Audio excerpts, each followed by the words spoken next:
Gloria, thank you for talking to us today. Oh, I'm so happy to do it. And you know, your dad was a pretty amazing man.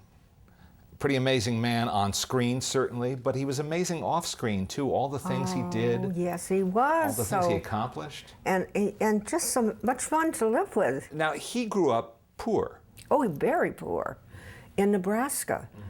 And my grandfather, who I adored, Foxy, he was like a little snowman with little white hair and sparkly eyes. My grandfather sold sewing machines, so you have to do that. At that time, you have to, you know, get going around the country. Wait a minute, here. Wait, now wait a minute, now wait a minute. Come here, now wait. Now, you're all puffed up. Can I smoke this for you? Well, you're liable to get the effects, of course. Oh, listen, say, All right, get you're out of here. crabbing my whole act, don't you know? Come on, Gaynor, your neck. You want to know how they got to California? Yes, sure. Instead of New York? So Dad, being very mystical, they were standing at a crossroads, and they were all packed up. And my dad said, "Now, Foxy, we're going two places. We're either going to go to New York, or we're going to California, to San Diego." He says, "You see here, I've got a nickel, and we're going to toss it. If it comes up tails, we'll go to New York, and if it comes up heads, we're going California." Guess what happened? He ended up on the top of a rooftop on A Street in San Diego in a tent on top of a housing tenement. His father had gone to LA to open up a pool hall. When he came up to LA, he came up on a quarter on the bus and found out that his father had lost the pool hall, and he really didn't know what to do. And he knew his love was acting, but he really felt he was a theatrical actor and that he loved the stage, and he had an acting group in San Diego he'd been a part of. And then the movie started to creep in. He'd been in one film with Thomas Edison that they were doing in San Diego. And then he happened to kind of bust in the gates at Universal dressed as an extra. And it was a very lucky break. But he started obtaining great fame in two-reelers when he was doing, after a first character, Willie Work, which was Chaplin-esque, but it was the opposite side of it. He wore very tight clothes. And he was never happy with that character. But he went on to being Lonesome Luke, which was a young boy with a flowing tie, was very naive, but he still wasn't comfortable with that because he thought it was lacking something. So he found the glasses, and he and Roach kind of worked with it. He had to struggle with Roach to let him wear glasses. So Roach said, "Well, look, you make your glasses character one comedy one week, and we'll make the other boy the next week." And if the glasses, and Harold said, "Well, look, Hal, if the glasses character carries this on and outsurpasses the other boy," he said, "I want to change over the glasses character." Well, within a month and a half, it had, and there Harold had his character. But once that was going on in 1919, Harold had a very horrible accident, and it just absolutely stopped his entire career. Gloria, did he ever talk to you about the accident? Yes, he did. You know, and he talked to me saying that, you know, we're on a borderline and it's just fate. He said, when I had that in my hand, that I didn't turn it up, it had blown my head off. But instead, I tipped it. So he says, and he really believed very sincerely on fate. It's a pretty good thing to believe in. Well, it worked for him, didn't it? It worked for him. Yes, it did. It certainly did, because... But another man, though, might have given up at that point. He was blinded. Blind. They told him he was going to be blind, and luckily he was blind for a period of 3 months, and his sight in his left eye came back, and 6 months later the sight in his right eye came back, and then of course losing his thumb and his first finger and half of his palm.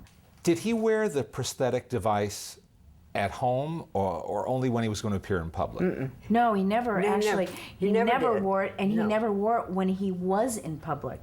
Here, you sit down here on Gig. Sit down, Gig. Sit down, sweetheart. I didn't Put know your that baby was down gonna here. happen. You didn't. Come on. Put your Don't baby let down. him sit on it. All right, here. Even, you know, going to a public showing of a movie, or if he was going to, he was so careful and so clever about it that he taught himself how to sign autographs and everything with his left hand. His right hand was always in his pocket. Now, if he really knew you very well and you were really a dear friend, and he'd say, Leonard, I'd love to see you, you know, and he would extend his injured hand, his right hand, to you and grab you. And you, at that point, you would really know you were very close to him, because he would never wanted to make anybody feel uncomfortable over the fact that he had an injured hand. Well, come on, over this way. Mommy. Well, where is she? Where's Daddy? Do you remember, I mean, because this is true for children today growing up in Hollywood too, or anybody who has a famous father. When did you have an idea that your father was famous? That's a big question. I guess when we were invited to come on the sets, and I'd say about 9 or 10. Tell me what you remember about visiting him on the set. Oh, I thought it was, you know, very glamorous, you know, and like in Movie Crazy. And they had all the girls all dressed up, the chorus girls and things. You'll be great today.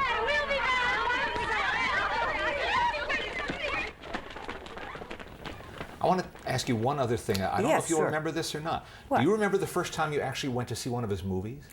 Oh, God. I did. I went to see a movie with the giant in it. I don't know if you remember. Remember that big, Yes. big giant? And I'd never been in a theater before. I must have been about 4 and a half, 5. And I screamed at the theater. I said, "Don't you hurt my daddy." He's the only person I can think of, though there may have been others, who had home movies taken in 35 millimeter sound.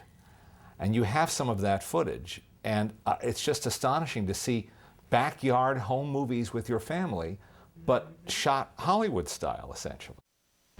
Ladies and gentlemen, to whom it may concern, this is the whole damn family. And what a happy damn family we are.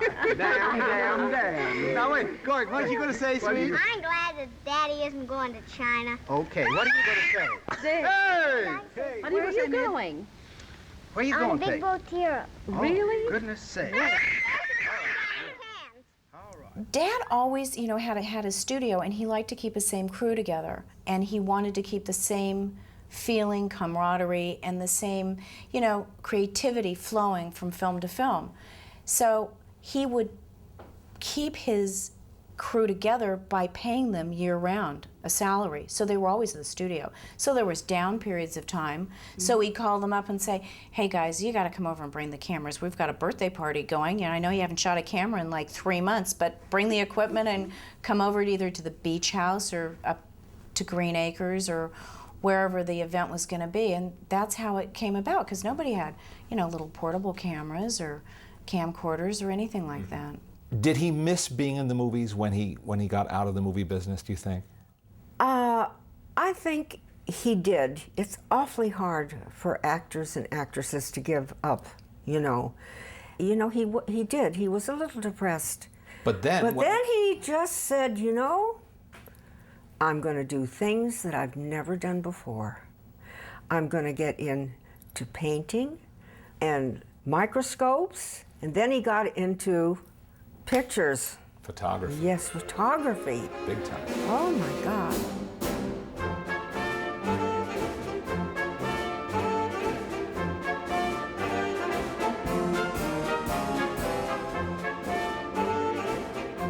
Now, there's something here I want to show off. Why don't you pick that up? Now, what year was this presented? This was presented in 1953, but it was the 1952 Oscars, and it was given to him for Master Comedian and Good Citizen. Do you have a favorite Harold Lloyd movie?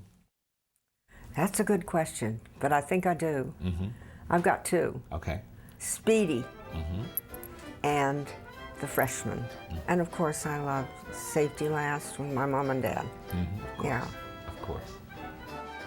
Gloria? Yes. How does it feel knowing that thanks to DVD, a lot of people are going to discover Harold Lloyd for the first time? Oh, I think it's a wonderful idea because he's going to get to all different kinds of people all over the world. And I think it's going to be a happy thing. We need happiness and laughter in the world now. We need it so badly.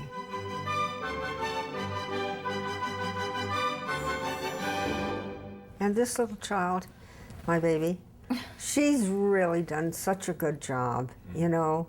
It's really a joy. I love her. Well, hey, they gave me a great life, and they did wonderful things for me. I know they and I did. love them so much that to be able to pass this on and show it is the only way, and somehow, that I can thank them for what they did for me. Well, as a movie fan, I thank you. I think a lot of thank people you. will thank you all. Really. And it's a pleasure, and it's fun to work for them, too. Well, thanks for sharing your memories with us. Oh, it's a pleasure Thank you, Leonard. being with you. Really.